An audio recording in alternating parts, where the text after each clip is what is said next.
Sao hôm nay giá thành vật liệu xây dựng lại lên gấp mấy lần năm ngoái này nhỉ? Đâm ra chi phí nó cũng bị đội lên rất nhiều. Mấy cái dự án cuối năm này lại cần kinh phí gấp để hoàn thiện. Cái vấn đề về kinh phí vẫn là vấn đề mà mình đang đau đầu nhất. Kêu gọi vốn đầu tư đồng rồi, cũng đã bù đắp được 3/4 cái chi phí sản xuất rồi, nhưng nó vẫn còn phải thiếu hụt nữa. Giờ biết xoay sở điều gì đây nhỉ?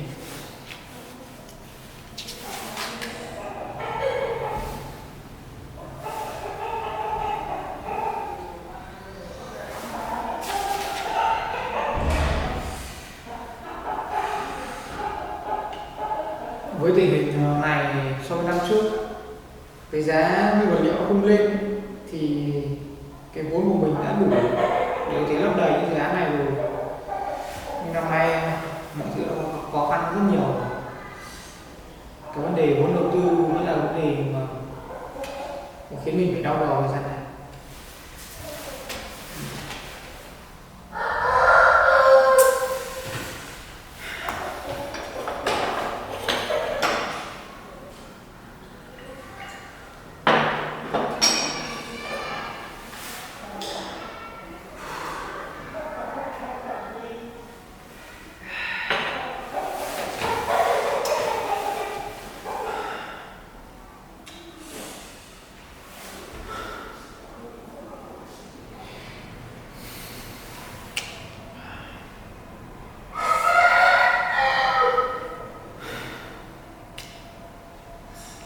Mình đã xoay sở hết tất cả các kiểu rồi, mà đến bây giờ nguồn lực cũng chưa đủ. Năm nay lại là một năm khá là khó khăn.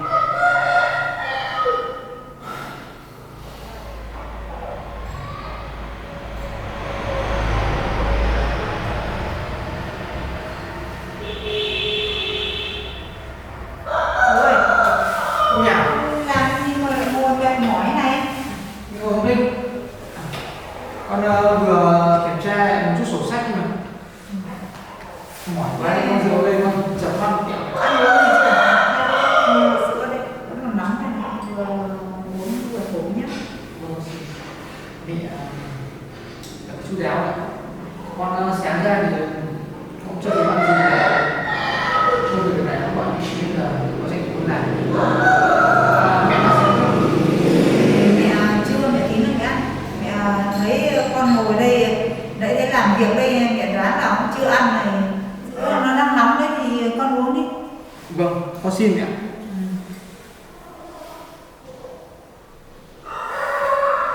Vì mẹ thấy lúc này con lúc nào cũng bận.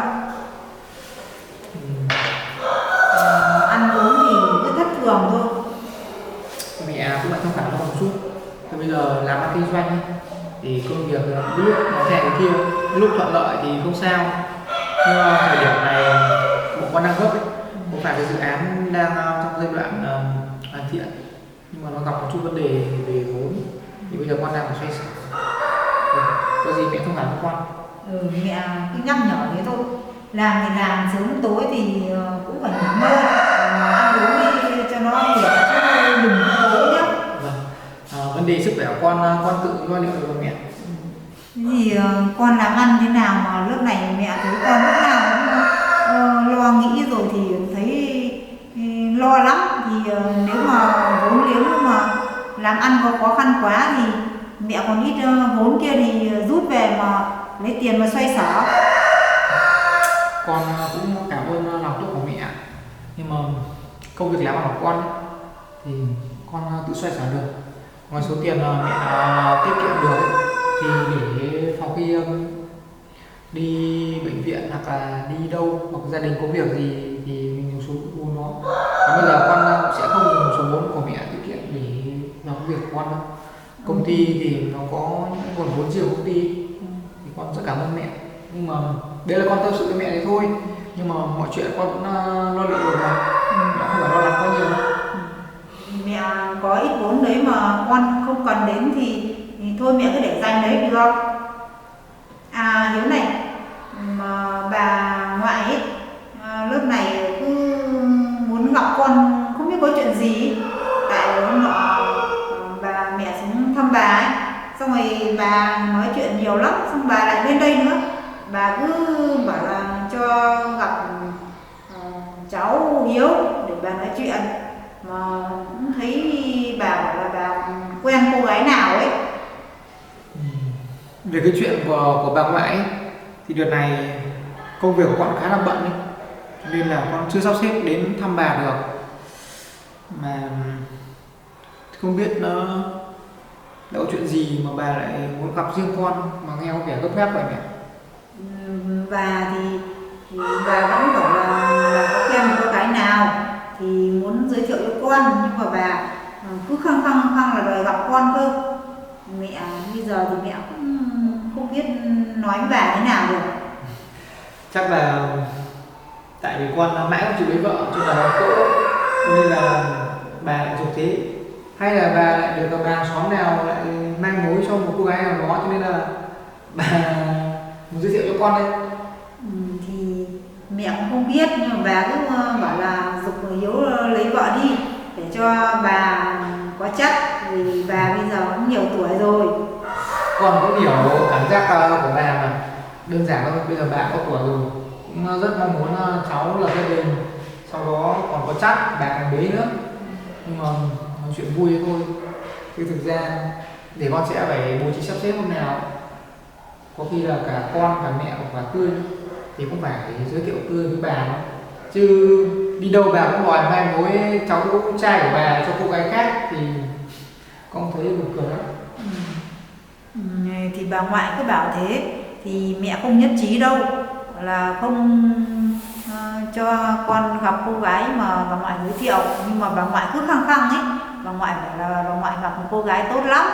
Thế thì mẹ vẫn cứ lương lự, thì bà ngoại lại bảo là thế thì đưa Tươi xuống, là người yêu của Hiếu ngày xưa ấy, để cho bà gặp xem là tình hình như thế nào. Bà mẹ không cho gặp thì không cho gặp con ấy, thì là bà giận lắm. Con nghĩ là bà cũng chỉ muốn tốt cho cháu thôi mẹ, nhưng mà thôi, chắc là con sẽ phải sắp xếp một hôm nào đó gần nhất để dẫn Tươi về ra mắt, xong mẹ còn nói chuyện với bà nữa. Cũng đến lúc cũng phải cho bà biết thông tin được. Vậy thì cứ thống nhất như vậy nhé. Tại con không nói thật với bà là bà cứ mong bà và cháu có chắc đi, là bà thấy gặp một cô gái như thế là bà cứ khăng là bắt con phải gặp bà. Thế thì con phải xếp sắp thời gian, bận thì bận, cũng phải có một hôm nào đấy thì con đưa Tươi về để thăm bà ngoại, và con nói cho bà ngoại biết. Vâng mẹ. Cái vấn đề này mẹ nhắc thì con cũng đã hiểu rồi. Để hôm gần nhất con sắp xếp công việc, xong thì sẽ dẫn Tươi về ra mắt bà.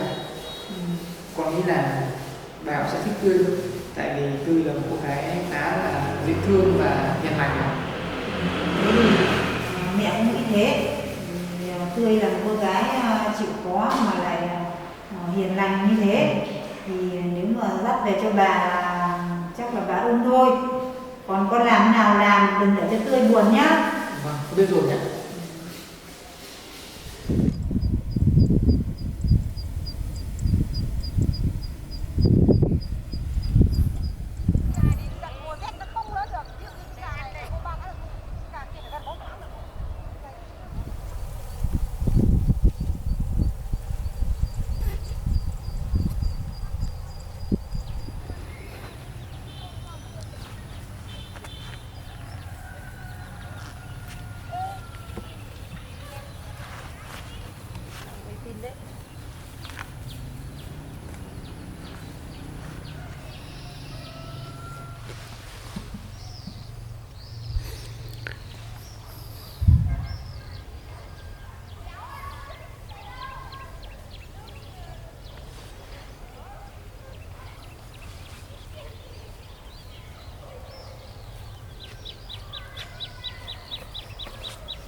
quả này nứt luôn này.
cây này mùa đông đến rồi đang chút lá đấy.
Mẹ đến chơi à?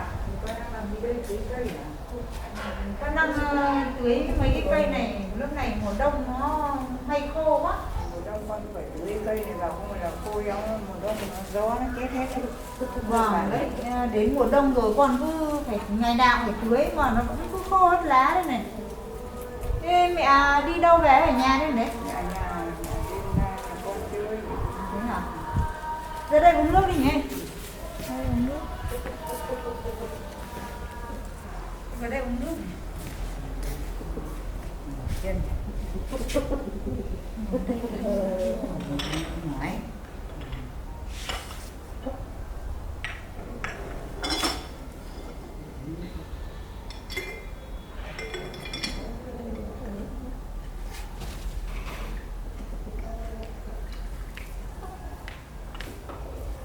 Để uống nước đi. Làm uống nó mát.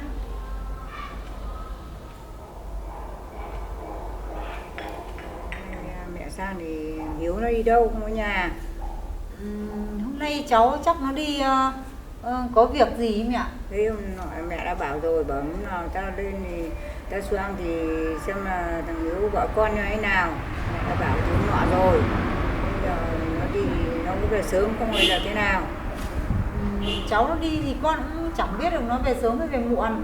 Thì hôm nọ con về con cũng nhắc rồi nhưng mà chắc là nó cũng chẳng để ý đâu mẹ. Mẹ đã bảo con rồi, bảo hôm nào mà sang nhà thì bảo nó ở nhà để xem là mẹ nó có định lấy vợ không, hay là nó lại không thích bà già này để nói nhiều nó lại chán, nó không về nhà. Vợ con thế nào để mẹ mong để lấy vợ để ta sinh lấy cho một đứa chắt để cho ta bế hãm cho nó. Nó cũng không phải như mẹ nghĩ đâu. Hiếu thì bảo thì cũng nghe nhưng mà chỉ vì công việc thôi. Thế cho nên là con cũng nhắc rồi. Thì cháu nó bảo là ngày 1/12 thì nó sẽ về nhà bà, xem là bà bảo gì. Thì mẹ cũng mong muốn là bảo cháu lấy vợ để bà đẻ được một đứa chắt để cho nó vui cửa vui nhà, có bà có chắt. Hay bà bảo lên nhà con, thế bà xem là thằng Hiếu nó có nhà không, để xem là tình hình nó yêu cô gái đấy thế nào, đem về để bà xem là duyệt được. Bây giờ tuổi bà cũng tuổi già rồi, tuổi cao tuổi rồi, thì bà muốn là xây dựng gia đình để bà có chắt để bà bế bồng cho, không phải nay mai là con già mẹ già con cọc, thế là đến lúc là thiệt thân không có ai bế cho hãm cho vợ đấy chồng đấy. Đấy, mẹ là thế. Thì mẹ nói thì con cũng nghe rồi, nhưng mà con về con bảo cháu thì nó cứ lần khứa không. Nó cứ vì công việc, hôm nay nó đi công việc, mai nó đi công việc. Thì con hôm nào con cũng nhắc đấy. Thế nhưng nó chả xuống dưới bà xem thế nào. Hôm nào nó về thì đưa nó xuống với bà cái xem là thế nào, ý nó như thế nào, bà lên bà cũng không gặp được nó. Đấy. Vâng, để con về tối con lại bảo xem cháu nó có xuống không nhé.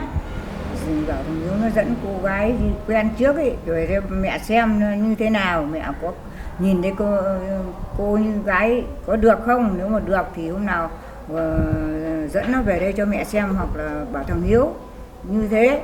Bà chỉ mong là lấy vợ cho bà để thế thôi, chứ còn ý mày thế nào thì con cứ nói cho thằng Hiếu nó biết để nó bảo mấy mẹ bà.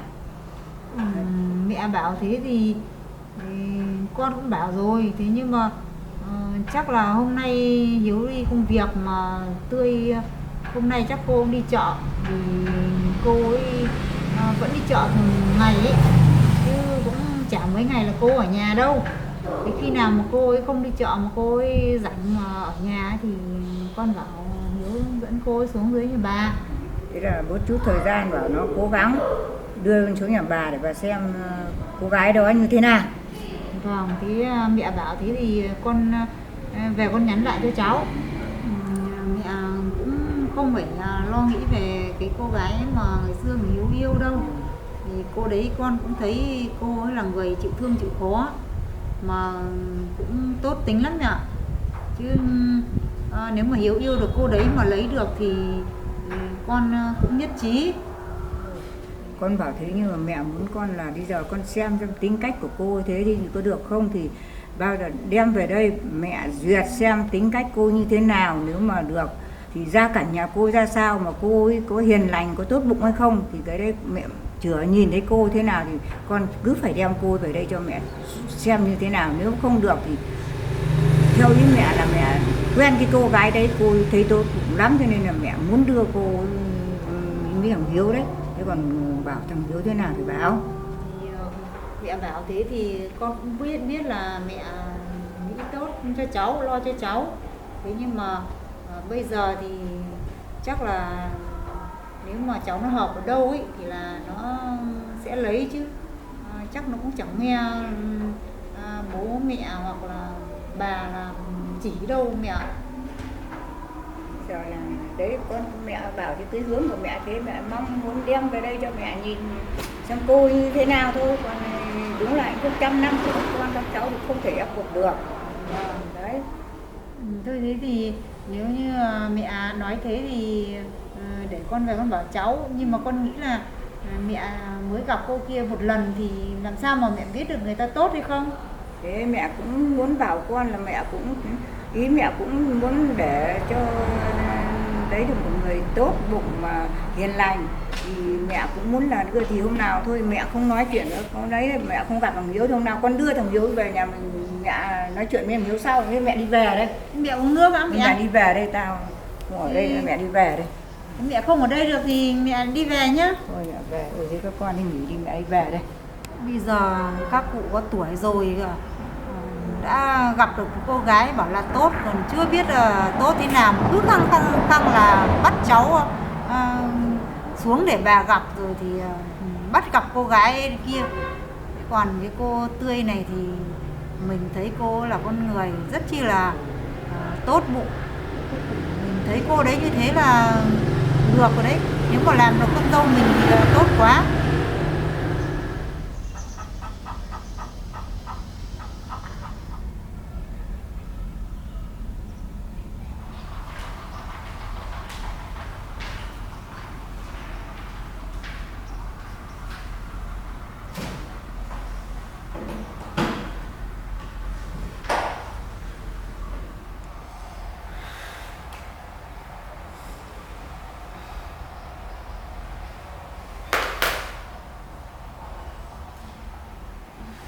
Đợt này căng thẳng quá, nhiều việc phải dồn nén vào một lúc quá. Cấp dưới thì không làm được việc gì cũng đến tay mình. Căng thẳng.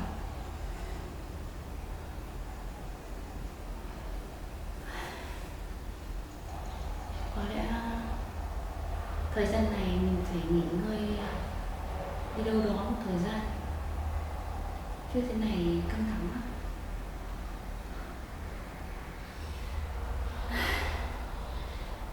Không ngờ ở Việt Nam cạnh tranh cũng gớm đó.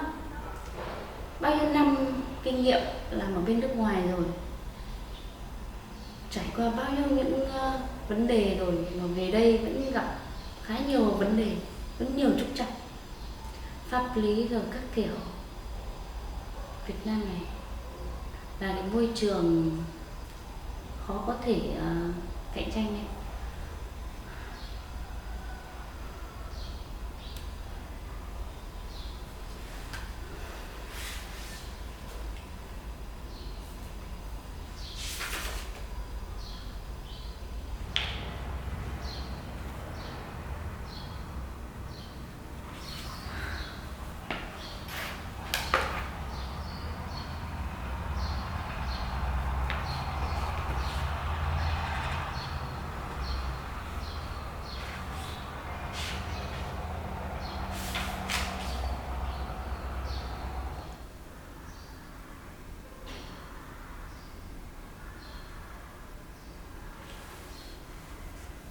Tại sao mình đọc trong đầu mình lại không tiếp thu được một chữ nào trong đầu này? Hình ảnh của rách toàn hiện lên trang sách này mà thôi.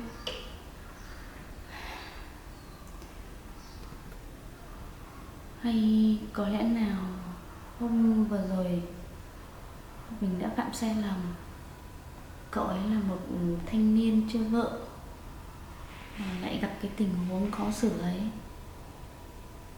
nên là cậu ấy không liên lạc với mình mấy hôm nay. Lòng mình day dứt quá, không làm được việc gì. Tâm trí trong đầu toàn hình ảnh của cậu ấy. Jack ơi, có khi nào tôi yêu cậu quá rồi không?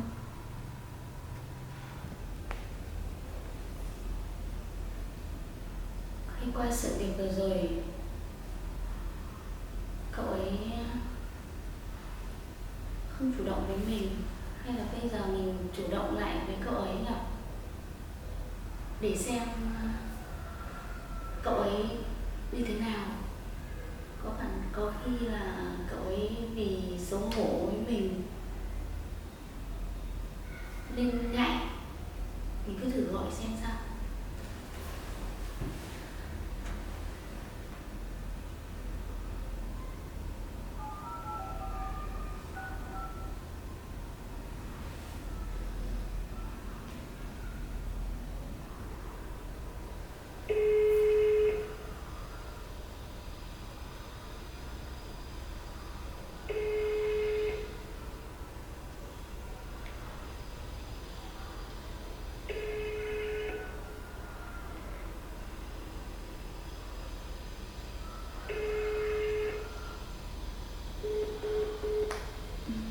Sao cậu ấy không nghe máy này? Theo mình nghĩ cái chuyện này cũng do mình vô ý thôi mà. Có khả năng là mình nghĩ đơn giản như phương Tây thôi. Mình ở nước ngoài lâu rồi nên là mình nghĩ chuyện đấy rất chi là đơn giản. Nhưng Jack thì lại khác. Cậu ấy chưa vợ và là người Việt Nam. Cái lối sống ở Việt Nam họ suy nghĩ khác. Hay là mình lên nhà cậu ấy tìm cậu ấy nhỉ? Giải thích cho cậu ấy hiểu.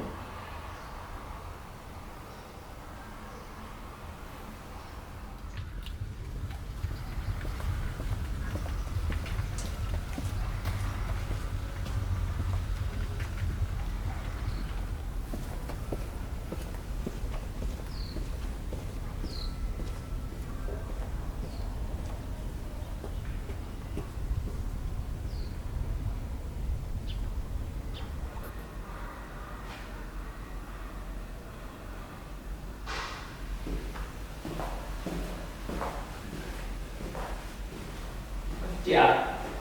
Đúng à? Em chào chị nhé. Ngồi đấy. Dạ vâng.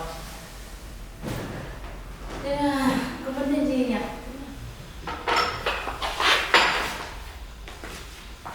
Uống nước hay là cậu có muốn uống sinh tố hay hay là Cho ly em- sâm anh? Cho em tí nước chè được. Ok. Đây cậu uống nước đi. Vâng, em xin nhé. Ờ. Chữ để. Thế hôm nay cậu đến đây có việc gì không? Dạ, tình hình là em qua đây là báo cáo với chị về cái dự án của chị giao cho em ấy. Thì là tiến trình cũng đang rất là suôn sẻ. Mọi thứ thì em có gửi mail cho chị rồi đấy. À, Thì em đến đây là em vẫn muốn chị là nếu như có thời gian sắp xếp được thì đến công trình xem dự án trực tiếp thì nó sẽ thực tế hơn. ok, Đấy. ok, Dạ vâng. ok Giai. Thế tài liệu về công trình đâu hả em? Đây chị ạ, đây thì chị xem qua tài liệu. Đây. Thông tin là ở trên hết tài liệu đấy chị ạ. Chị cứ xem qua. Em có gửi mail cho chị nhưng chắc do chị bận hay sao. Nhiều việc. Thế nên là em phải đến đây trực tiếp để cho chị xem.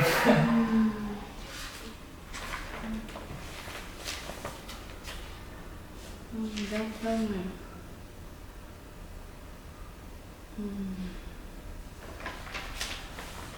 Wow.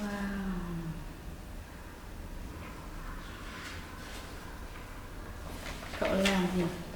Cậu làm thì tôi khá yên tâm.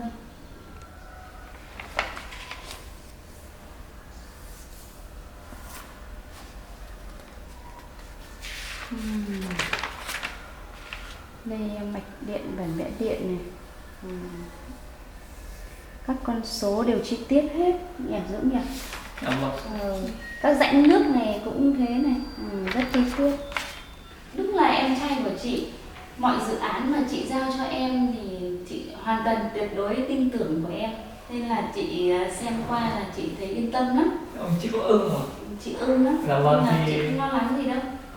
Mọi cái kinh nghiệm cho đến bây giờ đều là nhờ công sức của chị ấy. Thế nên là em rất là cảm ơn. Tất cả những việc làm đến bây giờ đều là nhờ công sức của chị ấy. Là nhờ sự dìu dắt của chị thế nên là mới được như ngày hôm nay. Em có một phần của ngày hôm nay cũng là nhờ chị rất là nhiều. Đấy, thực sự rất là biết ơn. Cậu cứ khách sáo ấy thôi. Chị cũng chỉ là người chỉ đường dẫn lối cho em thôi. Còn bao nhiêu công sức, bao nhiêu thành quả đều do sự cố gắng của cậu mà ra thôi. Chứ chị cũng chỉ bao nhiêu năm kinh nghiệm, chị cũng chỉ nói như vậy thôi. Chứ còn mọi công sức là đều cậu làm ra mà. Biết là thế nhưng mà không có sự chỉ dạy của chị thì em nghĩ là em cũng sẽ không làm được đấy. Thế nên là em sẽ không bao giờ quên công ơn này của chị đâu ạ. Ok. Chị em đến đây em báo cáo công việc xong rồi ấy chị. Thì nãy có thấy đến thì thấy chị thấy khá là mệt mỏi, không biết là có vấn đề gì không ạ? Công việc của chị thì mọi thứ ổn. Thế nhưng mà Dũng này, chị có cái chuyện tế nhị này không biết nên hỏi ý kiến em không? Nói thật ra là cái chuyện này là chuyện riêng tư của chị thôi, chuyện tình cảm ấy. Hôm vừa rồi xảy ra một số chuyện mà chị không biết nói với ai. Cái chuyện này thì lại liên quan đến người đàn ông mà bữa chị có nói với em ấy.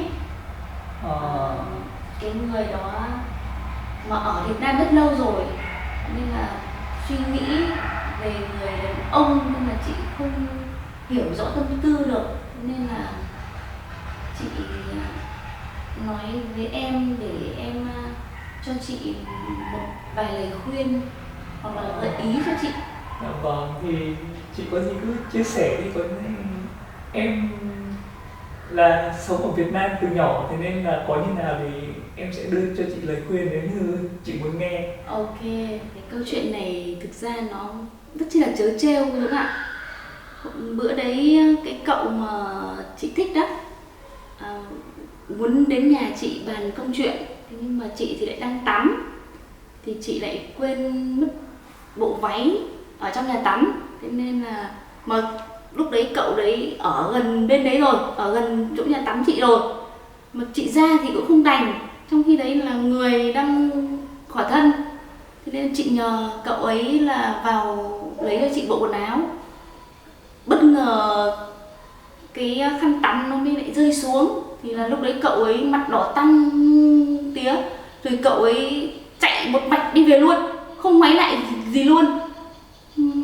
là đến ngày hôm nay cậu ấy cũng không liên lạc gì với chị Dũng ạ. Không hiểu cậu ấy nghĩ gì nữa.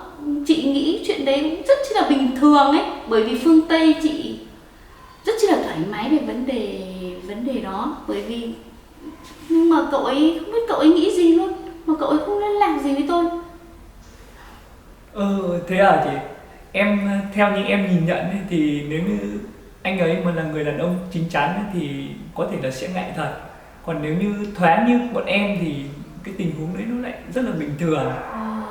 Vậy à? Chị quen biết cậu ấy, theo cách suy nghĩ của chị thì cậu ấy là một người rất trưởng thành và chín chắn. Có lẽ chưa bao giờ cậu ấy gặp cái tình huống khó xử như thế, cho nên là cậu đấy mới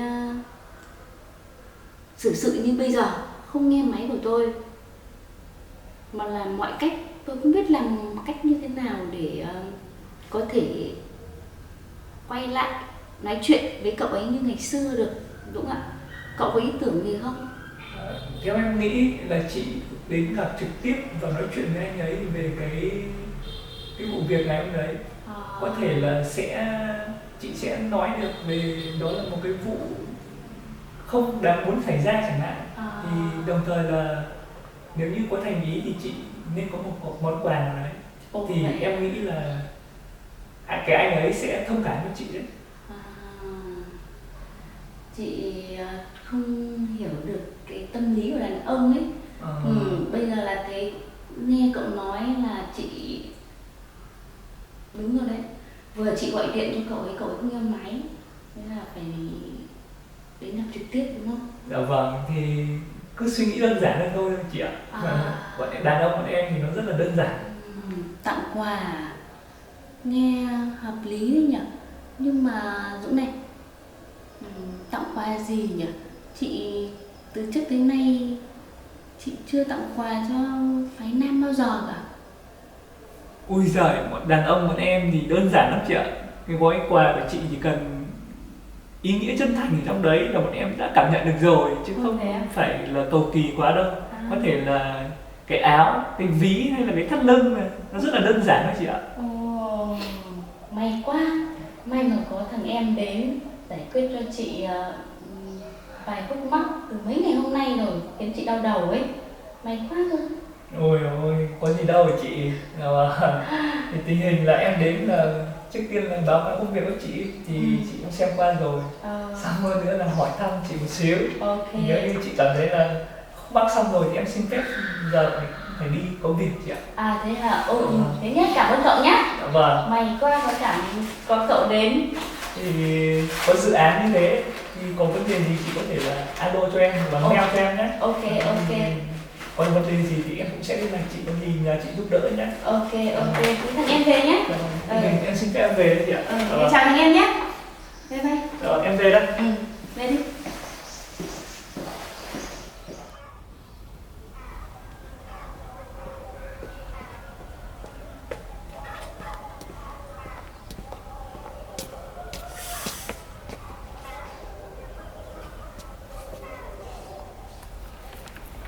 Rách là ai mà sao chị Tuyền đắm đuối đến như thế nhỉ? Mình cũng tiếp xúc với chị đấy lâu rồi mà sao chị đấy không nhận được tình cảm của mình hay sao? Mình không thể thua cậu ta được.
1,5 cân. Con đi ngồi à? 7.000 nhá. 11.000 nhá. Lất thế là bỏ chứ không. Đâu đâu mà đất bảo em bảo chị bỏ chứ đâu bỏ. Bẩn. Thì đất vừa cắt xong thì đất nó chẳng bẩn. Ngoài này cũng mềm này. Ngoài này cũng ăn được. Ai ăn.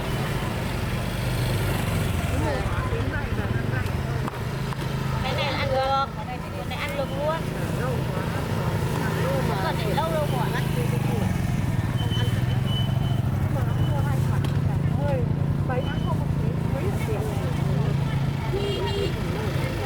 Mua về để ấp nó vào, chăn lên. Ấp củ chăn lên nó mới nhanh chín.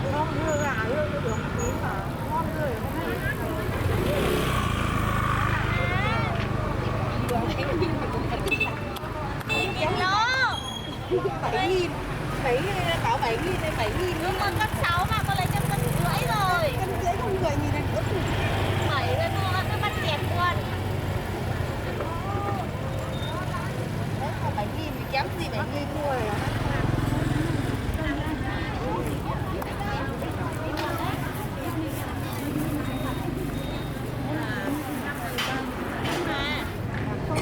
Đây thôi. Với một cân 38.000. Ồ lấy rồi. Con cái này ăn không? Quả này ăn được rồi này, quả này bị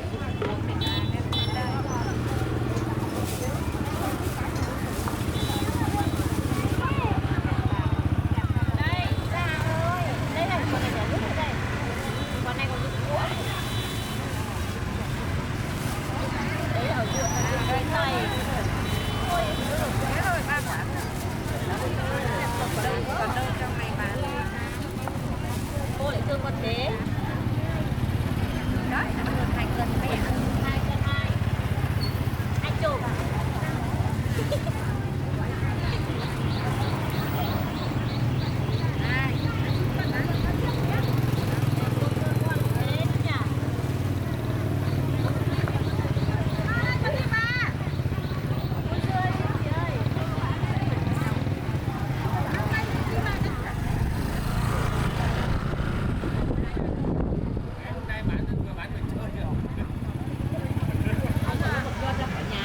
Em này em lên tầng 2 để em phạt phải chắn được Bàn tiền. tay của mình cũng nói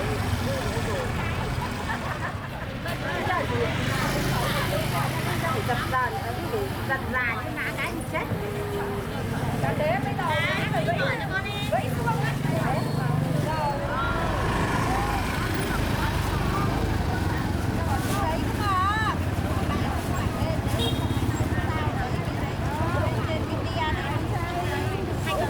Quả là nhanh hết.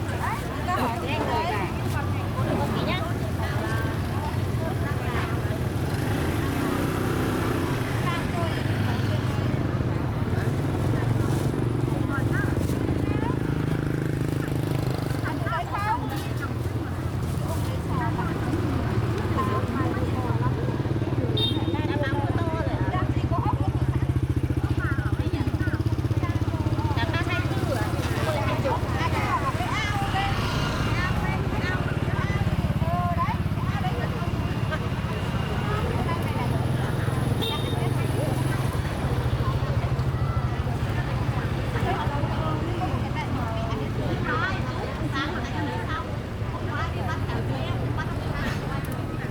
Hay quá, con tưởng bà quên trả tiền.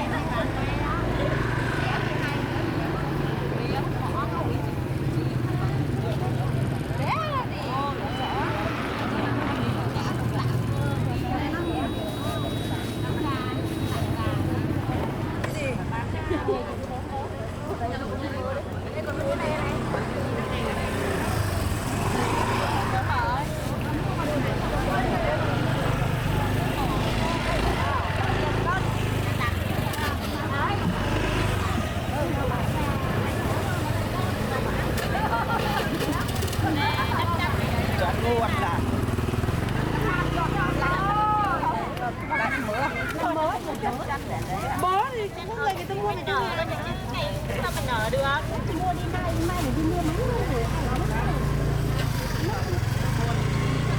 nó gì vào hết.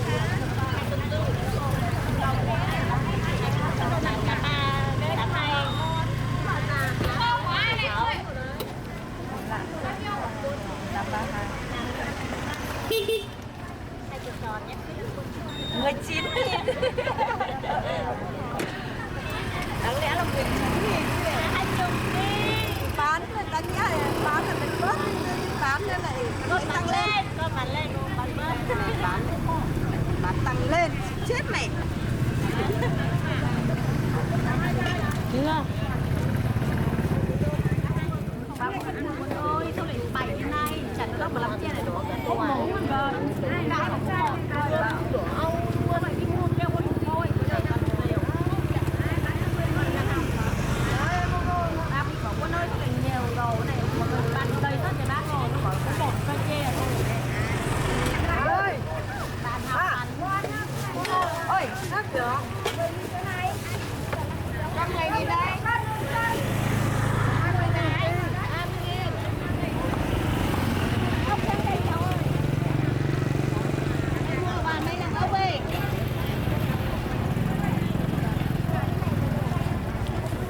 Thì bán đồ à, từ 2 thị trường này.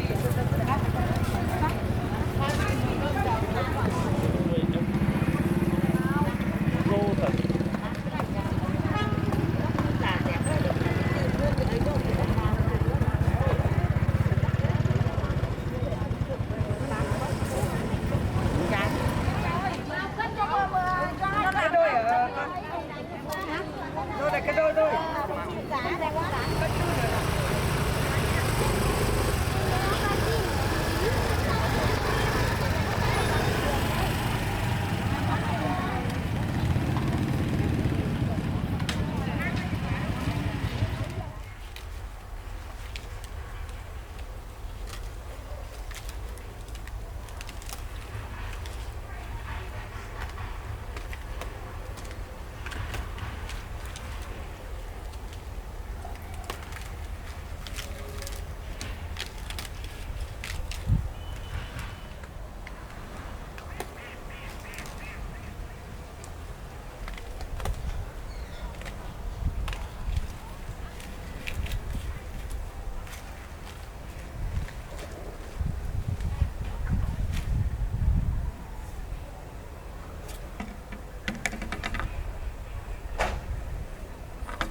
Ui, mệt lắm. Mệt lắm, cho lên đi tao ngồi tao nghỉ. Mệt lắm.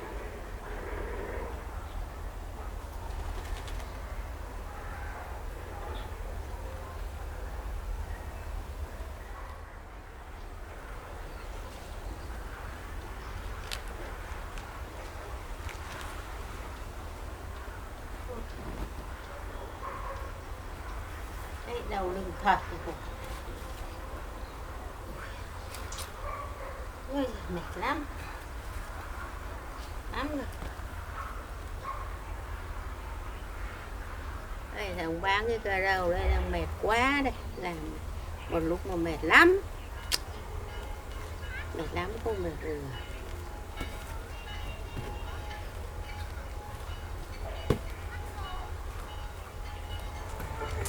Bà đi đâu ấy bà? Đi thăm cảnh, đây là đi ngắm cảnh mà. Nhà với ông à? Ông ở nhà Linh Đinh đây đi ngắm cảnh đó. Chắc bà Hải Châu chứ? Con đi làm về. Đi làm. Dạ. Đâu đây đi bán hả bà? Đi bán. Mua và bán. Giờ này mới bán? Giờ đi bán chiều, chợ chiều. Chiều.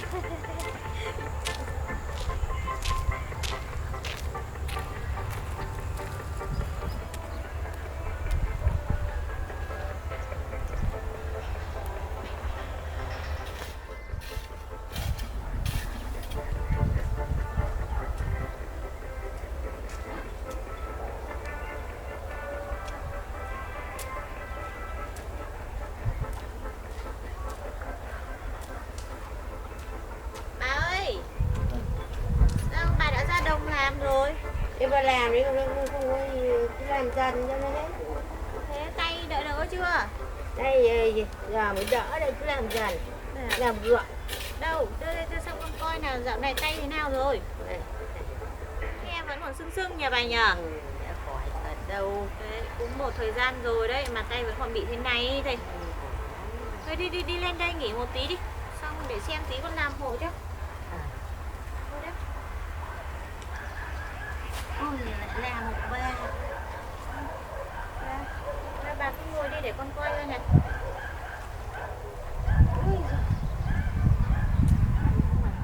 Đây là trên này. Làm sao được, bà bây giờ có tuổi rồi ấy, xong lại còn bị gãy tay thì thế này Đây, phải một thời gian nữa nó mới đỡ được. Đấy, tay cái này. Vâng, thế bà đi đâu làm gì phải cẩn thận nhá. Không như thế này lại còn sợ để cô cẩn thận không phải bị nặng hơn, chỗ này đang sưng thì sao. Đây nó vẫn chê choại như đấy. Nhưng mà cái chỗ này nó không khớp vào. Không khớp được à? Chỗ này nó làm. Đấy, tay chân là cô ấy rồi đâu. Không nắm được nữa hả Không bà? nắm được đấy. Không nắm chặt được à? Không. Cái tay kia nắm bình thường chứ. Tay này nắm được, cái tay gãy thì không nắm được. Đấy. Thế bà ở một mình thì bà phải để ý một tí nhá bà nhá. Đi lại trượt ngã rồi là khổ lắm. Đấy, tay mà. Thế chưa khỏi hẳn đã ra ngoài đồng này rồi. Ấy cứ làm dần, cứ túc tác làm cho nó khỏe. Không thì cứ nhổ cỏ nhẹ nhàng thôi. Còn mấy cái việc này thì thi thoảng con ghé qua con giúp bà cũng được. Đấy, Thế con cua con sới thuốc cho nhá. Sới qua. Ở đây nghỉ một lúc nhá. Chỗ này có một ít để con tranh thủ con sới của bà một tí. Sới của bà tí cả. Cảm ơn. Dạ. Bà này. Vâng. Bà già không làm được. Cái này cũng không mấy đâu. Đây cũng ít cỏ thôi mà. Cái cây để bà cấy. Dạ. Màu tươi để bà cấy. Vâng, con để đây cho bà. Đấy làm một bà. Đây bà làm đấy, cứ khác bà làm. Đấy mà bà không ăn nữa thì bà bán đây đâu. Thế hả?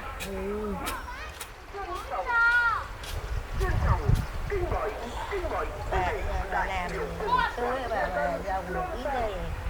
Bà túc tắc bà làm rồi. Bà thì bà không ăn hết việc bán. Bà cũng vẫn còn đi chợ cơ. Tay kia có đi chợ được không? Cố bà đi chợ rồi thì chứ nên làm ăn không hết thì bán đây đâu. Thế hay là bà cứ trồng vừa ăn đủ ăn thôi. Bây giờ dòng mà con mình ăn không hết thì bán lấy tiền. Một mình làm gì cho tiền. Bán lấy tiền tiêu. Bà ở một mình thấy khổ thân thế đấy. Nhưng bà cũng cố gắng làm với cái dâu cái quả. Cuộc sống nó không khổ lắm thì cố gắng làm đấy tí để lấy tiền tiêu thôi. Vâng. Không có gì đâu, không có tiền tiêu, làm già nhưng cũng cố gắng làm đấy tí. Cũng mỗi cây mỗi hoa, mỗi nhà mỗi cảnh bạn. Đây cũng như con đây cũng chật vật lắm. Nhưng mà ít ra chắc con nghĩ là con vẫn còn may mắn hơn bà. Con còn khỏe hơn bà già rồi. Bà già giờ bà làm đây như cố gắng đây như mệt lắm. Vâng, con đây cũng cố từng ngày. Đấy, nó hoàn cảnh nó éo le làm nào số phận hết. Đất này chắc bà cũng tưới rau, tưới nước nhiều ấy nhỉ. Con thấy đất tơi ghê ấy. Chăm rau nó phải đất đấy. Đất xốp lắm, không bị cứng mà. Chăm rau nó phải đất đấy.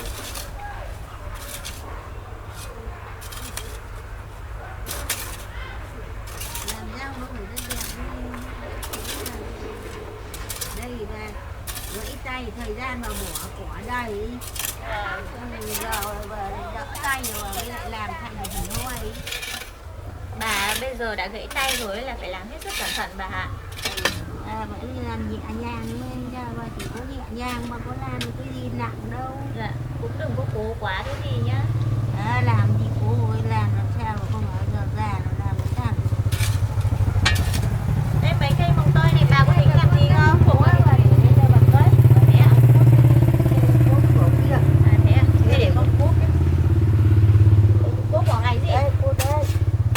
Còn cái chỗ cuốc cây thì không cuốc. Vâng.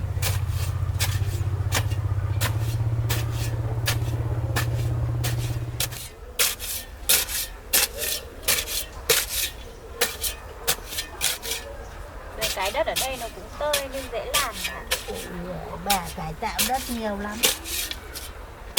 Bà đấy bà phải cải tạo đất đấy. Bà phải thuê cái đất màu đây này đây. Mua đất màu về đây hả bà? Ừ. Đất màu ở ruộng của nhà và thuê cái này. Tổng phóng cái xe cho mấy xe đấy. Vâng. Thuê mấy xe đây đất màu đấy. Đây ha. Trước là cái thùng và đổ bao nhiêu đất vào đây cái thành cái này.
Mày làm được bà mua cho bà. Con đây chỉ làm một bài một tí thôi bà. Ừ, thì phải làm một bà là lúc nào đỡ bà đi thôi. Nhưng mà cái tay của bà cứ để mãi thế. Làm ít thôi bà. Giờ bà phải làm đi, bà cũng làm nữa. Có bao kiểu lúc nào mà làm như vậy.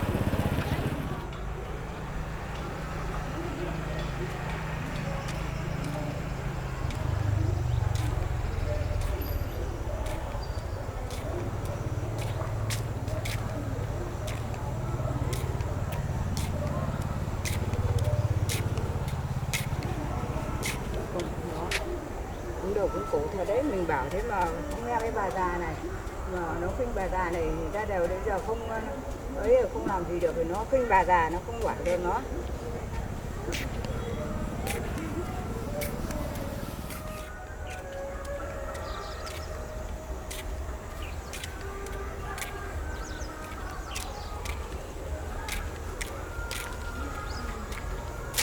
Bà Hải kia cũng có một mình mà vẫn dần ra dần dáng, tưởng là bà có cháu gái, có cháu gái sao nhỉ?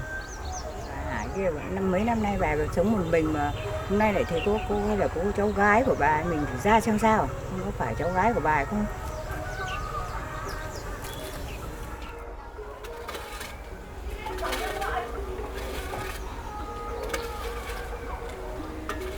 Bà Hải ơi, hôm nay lại bà lại sới rau đây à? Lâu lắm nay nhìn thấy bà sới rau. À, em này sới rau lại có cháu nó xuống nó lại làm hộ tí.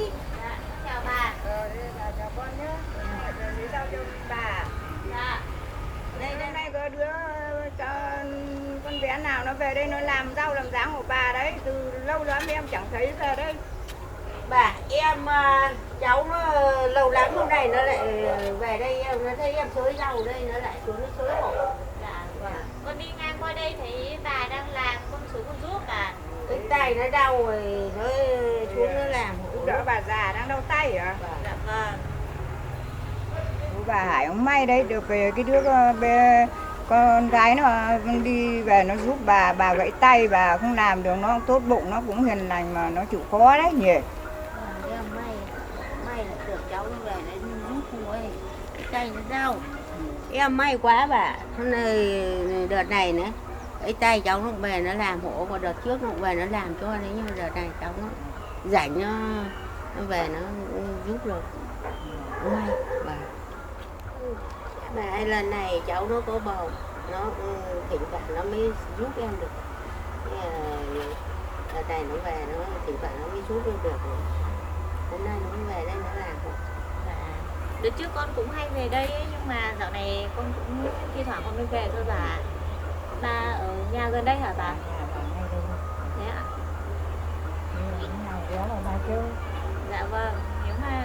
con ấy thì con bé nhà bà chơi chứ bà chứ. Con gái này cũng chăm chỉ đây, từ lâu đến giờ về đây mà chủ trương chịu khó, mà xinh đẹp thế này mà nhà làm dâu nhà nào thì cũng sướng phấn khởi ấy. Cháu nó xinh đẹp này mà chủ trương chịu khó mà. Và bà cứ quá khen con cũng bình thường thôi bà. Con gái. Chào hai bà cháu nhà bà, làm nhé, em đi về đấy nhá. Vâng, dạ. Bà về nhá. Dạ, bà đi cẩn thận bà.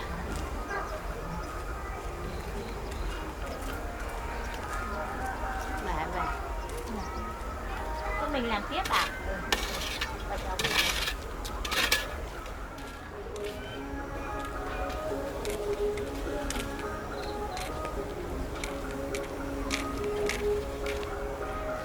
Bà già này cũng mới gặp cô bé này xinh đẹp mà lại nhân hậu, mà giúp đỡ các bà già neo đơn, một mình làm được thế này là kiếm được cô gái này khó kiếm lắm đấy. Lấy được cô gái này cũng chịu thương chịu khó đây cũng được đấy.